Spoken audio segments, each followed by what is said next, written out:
Welcome to share market Tamil. Share market சம்மந்தமான இம்பார்ட்டன்ஸான வீடியோஸை miss பண்ணாமல் இருக்குன்னா நம்ம சேனலை சப்ஸ்கிரைப் பண்ணணும் அப்படின்ற விஷயம் உங்களுக்கு தெரிஞ்சிருக்கும். நான் சொல்ல வேண்டிய அவசியம் இல்லை. இது வரைக்கும் சப்ஸ்கிரைப் பண்ணி நம்ம சேனலை சப்போர்ட் பண்ணிகிட்டு இருக்க எல்லா சப்ஸ்கிரைபர்ஸ்க்கும் ரொம்ப நன்றி. நம்ம சேனலோடைய சப்ஸ்கிரைபர் 2 பேர் நம்மளுக்கு கமெண்ட் பண்ணியிருந்தாங்க.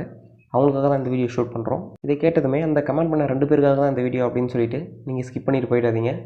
இந்த டவுட் வந்து உங்களுக்கும் யூஸ்ஃபுல்லாக இருக்கலாம். ஒருவேளை உங்களுக்கு இந்த டவுட் ஏற்கனவே வந்திருக்கலாம், அதுக்கான ஆன்சர் இப்போ கூட கிடைக்கலாம். ஒருவேளை உங்களுக்கு இதுக்கு மேலே கூட அதுக்கான டவுட்ஸ் வர்றதுக்கான வாய்ப்பு இருக்குது. அதனால் இந்த வீடியோ ஸ்கிப் பண்ணாமல் கன்டினியூ பண்ணுங்கள். ஃபஸ்ட்டு டவுட் பார்த்தீங்கன்னா விக்னேஷ் அப்படின்றவர் கேட்டிருக்காரு. அவருடைய டவுட் பார்த்தீங்கன்னா மார்க்கெட்டுடைய டைமிங், ஹாலிடேஸ் இதை பற்றி சொல்லுங்கள் அப்படின்னு கேட்டிருந்தாரு. அது மட்டும் இல்லாமல் நம்மளுடைய இன்ட்ராடே ஆர்டர் வந்து பெண்டிங்கில் இருந்தால் என்ன ஆகும், டைமிங்குள்ளே 3:30க்கு அப்புறமா என்ன ஆகும் அப்படின்ற மாதிரி கேட்டிருந்தாரு. அதை பற்றி இந்த வீடியோவில் பார்ப்போம். மார்க்கெட்டை பொறுத்த வரைக்கும் ஹாலிடேஸ், அதாவது கவர்மெண்ட் ஹாலிடேஸில் மார்க்கெட்டுக்கும் லீவாக இருக்கும். அதாவது பர்டிகுலராக ஒரு ஸ்டேட்டை மட்டும் சார்ந்த ஒரு ஹாலிடேவுக்கு வந்து கண்டிப்பாக லீவ் இருக்காது.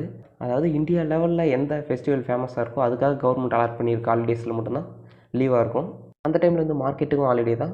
மார்க்கெட் வந்து அப்போ ஓப்பன் பண்ணி பார்த்தாலே எந்த மூமெண்ட்டும் இருக்காது. சென்ட்ரலில் எப்போ லீவ் அனௌன்ஸ் பண்ணுறாங்களோ, ஹாலிடே அனௌன்ஸ் பண்ணுறாங்களோ அப்போ வந்து மார்க்கெட்டுக்கும் ஹாலிடே தான். அதுக்கடுத்து நார்மல் டேஸில் எப்படி மார்க்கெட் வந்து ரன் ஆகும் அப்படின்னு சொல்லிட்டு பார்ப்போம். எந்த டைமுக்கு மார்க்கெட் ஓப்பன் ஆகும், எந்த டைமுக்கு மார்க்கெட் க்ளோஸ் ஆகும்னு பார்த்தீங்கன்னா மார்னிங் 9 o'clock மார்க்கெட் ஓப்பன் ஆகிடும். 9:15க்கு அப்புறம் தான் மார்க்கெட்லேருந்து நம்ம வந்து ஒரு ஆர்டரை எக்ஸிக்யூட் பண்ண முடியும். அதுக்கு முன்னாடி ஆர்டர் போட்டு வைக்கலாம். ஆனால் எக்ஸிக்யூட் ஆகிறது 9:15க்கு தான் மார்க்கெட் வந்து ஆஸ் யூஷுவலாக ஓப்பன் ஆகும். நம்ம ட்ரேட் பண்ணுற மாதிரி இருக்கிறது 9:15க்கு தான். 9:15க்கு ஸ்டார்ட் ஆனது 3:30 வரைக்கும் மார்க்கெட் வந்து ரன்னிங்கில் தான் இருக்கும். இது வந்து வீக்லி வந்து 5 days இருக்கும் மேக்ஸிமம். சென்ட்ரல் ஏதாச்சும் ஒரு ஹாலிடே வந்துச்சுன்னா அப்போ வந்து லீவாக இருக்கும் மார்க்கெட்டில். சாட்டர்டே சண்டே கம்பல்சரி லீவ் தான் மார்க்கெட்டில். மார்னிங் 9 o'clock ஓப்பன் ஆகுது. 9:15க்கு தான் நம்மளால் ஆர்டர் எக்ஸிக்யூட் பண்ண முடியும். 9 o'clock ஆர்டர் எக்ஸிக்யூட் பண்ண முடியும். ஆனால் அதெல்லாம் எக்ஸிக்யூட் ஆகிறது பார்த்தீங்கன்னா 9:15, அப்ராக்சிமேட்டாக 9:15 வச்சுப்போம். 9:15க்கு மார்க்கெட்டுக்குள்ளே நம்ம ஆர்டர்லாம் எக்ஸிக்யூட் பண்ணலாம். நிஃப்டி 50 மட்டும் ஃப்ளக்சுவேஷன் இருந்துகிட்டே இருக்கும். 9:15க்கு ஸ்டார்ட் ஆனது 3:30க்கு மார்க்கெட் வந்து க்ளோஸ் ஆகிடும். இப்போ நான் சொன்னது பார்த்தீங்கன்னா ஈக்விட்டி மார்க்கெட்டுக்கு மட்டும்தான் செட் ஆகும், கமாடிட்டி மார்க்கெட்டுக்கு செட் ஆகாது. நீங்கள் பேசிக்காக கேட்குறதுனால ஈக்விட்டி மட்டும் தான் சொல்லியிருக்கேன். கமாடிட்டி பற்றி வேணும் அப்படின்னு சொல்லிட்டு நினச்சிங்கன்னா கமாடிட்டி பற்றி தனியாக ஒரு பிளேலிஸ்ட்டே க்ரியேட் பண்ணி அதை பற்றி பேசுவோம். நெக்ஸ்ட் கொஸ்டின் பார்த்தீங்கன்னா இன்ட்ராடேவில் நம்ம ஒரு ஆர்டரை போடுறோம், அது வந்து பெண்டிங்கில் இருக்குது. எக்ஸாம்பிளுக்கு அது 205ல் ட்ரேட் ஆகிட்டுருக்கு.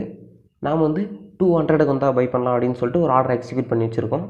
அது எப்போ 200க்கு வரும் அப்படின்னு சொல்லிட்டு நம்ம பெண்டிங்கில் இருப்போம். நம்ம ஆர்டர் 200க்கு வந்து யாராச்சும் 200ல் செல் பண்ணாங்கன்னா நமக்கு வந்து மார்க்கெட்டில் பை ஆகிடும் அந்த ஆர்டர்.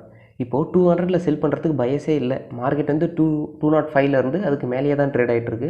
இப்போது 3:30 ஆகிடுச்சு, 200க்கு கிட்டேயே வரல, 200 ரீச் பண்ணவே இல்லை, 200க்கு மேலே தான் ட்ரேட் ஆகிட்டுருக்கு அப்படின்ற டைமில் இப்போது 3:30 ஆனதுமே நீங்கள் போட்டு வச்சுருக்கிற ஆர்டர் வந்து கேன்சல் ஆகிடும். இன்ட்ராடேன்னு கிடையாது, எல்லா ஆர்டர்லையுமே. பை பண்ணால் 3:30க்கு அப்புறம் என்ன ஆகும், ஆர்டர் பெண்டிங்லேயே இருந்தால் அப்படின்னு சொல்லிட்டு பார்த்துட்டோம். இப்போது இன்ட்ராடேவில் நம்ம ஒரு ஸ்டாக்கை பை பண்ணிட்டோம், 205க்கு பை பண்ணிட்டோம், 210க்கு போனால் விற்றுடலாம் அப்படின்னு சொல்லிட்டு இருக்கோம். கடைசி வரைக்கும் மார்க்கெட் வந்து 210க்கே போகல இன்ட்ராடே ஆர்டரில். 210க்கு போகல, ஆனால் 3:30 ஆகிடுச்சு அப்படின்னா இன்ட்ராடேவை பொறுத்த வரைக்கும் நீங்கள் ஒரு ஸ்டாக்கை பை பண்ணிவிட்டு உங்கள் பொசிஷனை க்ளோஸ் பண்ணிடணும். சப்போஸ் நீங்கள் க்ளோஸ் பண்ணல அப்படின்னா மார்க்கெட்டே ஆட்டோமேட்டிக்காக உங்களுடைய பொசிஷனை க்ளோஸ் பண்ணிடும். இன்ட்ராடே ஆர்டரில் மட்டும் 3:30க்கு அப்புறமா நீங்கள் செல் பண்ணலைன்னா கூட மார்க்கெட்டே உங்களுடைய ஆர்டரை க்ளோஸ் பண்ணி விட்டுரும். நீங்கள் ப்ராஃபிட்டில் இருந்தாலும் சரி, லாஸில் இருந்தாலும் சரி, இன்ட்ராடே ஆர்டர் நீங்கள் செலக்ட் பண்ணிட்டீங்க அப்படின்னா கண்டிப்பாக உங்களுடைய ஆர்டர் வந்து க்ளோஸ் ஆகிடும். அதுவே நீங்கள் ஒரு ஷேரை லாங் டைமுக்கு பை பண்ணி வச்சுருக்கீங்க அப்படின்னா அது வந்து அதுவே க்ளோஸ் பண்ணாது. நீங்களாக எப்போ ஒரு பொசிஷன்லேருந்து க்ளோஸ் பண்ணுறீங்களோ அது வரைக்கும் அது வந்து அப்படியே தான் இருக்கும், உங்கள் போர்ட்ஃபோலியோவிலே தான் இருக்கும். அதுவே பை பண்ணுறதுக்கு முன்ன சொன்ன மாதிரியே தான், நீங்கள் அந்த பொசிஷனில் பை பண்ணால் தான் உண்டு. சப்போஸ் பை பண்ணல அப்படின்னா 3:30க்கு அப்புறம் உங்களுடைய ஆர்டரை கேன்சல் பண்ணிடும். பையில் மட்டும் இன்ட்ராடேவாக இருந்தாலும் சரி, லாங் டைமுக்கு நீங்கள் ஒரு ஷேரை பை பண்ண போகிறீங்க அப்படின்னு சொல்லிட்டு இருந்தாலும் சரி. முடிஞ்ச வரைக்கும் தெளிவாக சொல்ல ட்ரை பண்ணியிருக்கேன். சப்போஸ் புரியல அப்படின்னா மறுபடியும் இன்னொரு டைம் பார்த்துக்கோங்க. ஃபைனலாக வீடியோவோட எண்டு பண்ணிட்டோம். இந்த வீடியோ பிடிச்சிருந்தால் லைக் பண்ணுங்கள். இந்த வீடியோ யாருக்கு யூஸ்ஃபுல்லாக இருக்குமோ அவங்களுக்கு ஷேர் பண்ணுங்கள். இந்த வீடியோ சம்மந்தமான ஏதாவது டவுட்ஸ் இருந்துச்சுன்னா கீழே கமெண்ட் பாக்ஸில் கமெண்ட் பண்ணுங்கள். அது மட்டும் இல்லாமல் உங்களுக்கு வேறு ஏதாச்சும் வீடியோ தேவைப்படுது அப்படின்னாலும் கீழே கமெண்ட் பாக்ஸில் கமெண்ட் பண்ணுங்கள். நீங்கள் இந்த சேனலுக்கு சப்போர்ட் பண்ணணும்னு நினச்சிங்கன்னா கண்டிப்பாக சப்ஸ்கிரைப் பண்ணிக்கோங்க. அது மட்டும் இல்லாமல் ஒரு லைக் பண்ணிவிடுங்க.